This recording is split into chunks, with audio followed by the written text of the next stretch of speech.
मसूद खान जी, ये जो आप पर मुकदमा पंजीकृत हुआ है, क्या है पूरा मामला ये? सर ऐसा है कि तकरीबन 30 साल पहले एक बिल्डिंग बनाई गई थी, सरकारी ही कह सकते हैं उसको। वो हमारे तरौली तारडी ग्राम सभा में बनाई गई थी और उस वक्त कल्याण सिंह जी की सरकार थी। वो बिल्डिंग जर्जर हालत में पड़ी हुई थी और 1992 में उस ग्राम सभा में चकबंदी हुई और चकबंदी में उस जमीन को कब्रिस्तान में दर्ज कर दिया गया और 2014 में कब्रिस्तान की एक सोसाइटी बनाई गई जिसका मैं अध्यक्ष हूं। तो रिस्पॉन्सिबिलिटी मेरी बनती है कि उस जमीन पे जितनी भी चीजें हैं उसकी देखरेख की जिम्मेदारी हमारी बनती है।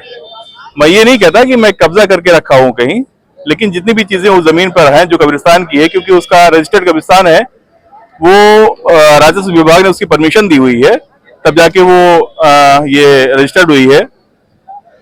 उसका देखरेख की जो जिम्मेदारी है वो हमारी है और मैं उसकी देखरेख करता हूं। हालांकि फर्जी तरीके से ये एफआईआर दर्ज की गई है।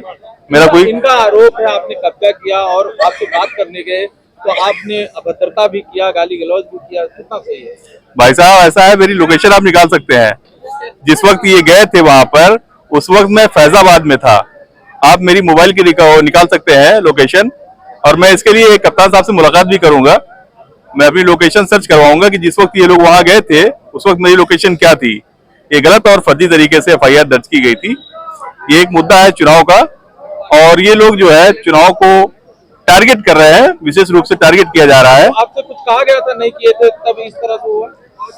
नहीं, देखिए टारगेट करने का तरीका इनका अलग अलग है। अभी कल की डेट में ये लोग घर के अंदर घुस गए थे। मैं फोर्स के साथ, एक लेडीज सिपाही दरोगा थी, शायद महिला दरोगा थी इनायतनगर थाने की, ये हमारे घर के अंदर भी गए थे। हालांकि उस वक्त हमारे जो प्रत्याशी हैं मौजूदा अजीत प्रसाद जी, वो हम सब के साथ वहां पर पहुंचे। उन्होंने पूछा क्या वजह है, तो उन्होंने वजह कुछ नहीं बताई। ये बताया कि हम लोग ऐसे ही जांच करने आए हैं, ऊपर से आदेश है। क्या नाम है आपका? मेरा नाम मसरूर अहमद खान है। आप क्या चाहते हैं?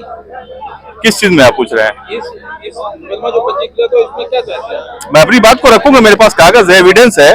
मैं हाईकोर्ट जाऊंगा, इसके लिए मेरी बात भी हुई वकील साहब से, और मैं कप्तान साहब से भी मुलाकात करूंगा इसमें। आप वर्तमान प्रधान है या पूर्व? नहीं, पूर्व प्रधान। इस वक्त सीट हमारी एससी हो गई थी, और मैं कहना चाह रहा हूं आपके माध्यम से, ये कलम भी जो है आपके पास सरकारी है, उसमें पड़ी स्याही भी सरकारी है, बंदूक भी है, गोलियां भी सरकारी है। आप चाहे तो चला सकते हैं। हम लोग हारने वाले में से नहीं है, लड़ने वाले में से है। बहुत बहुत धन्यवाद, शुक्रिया।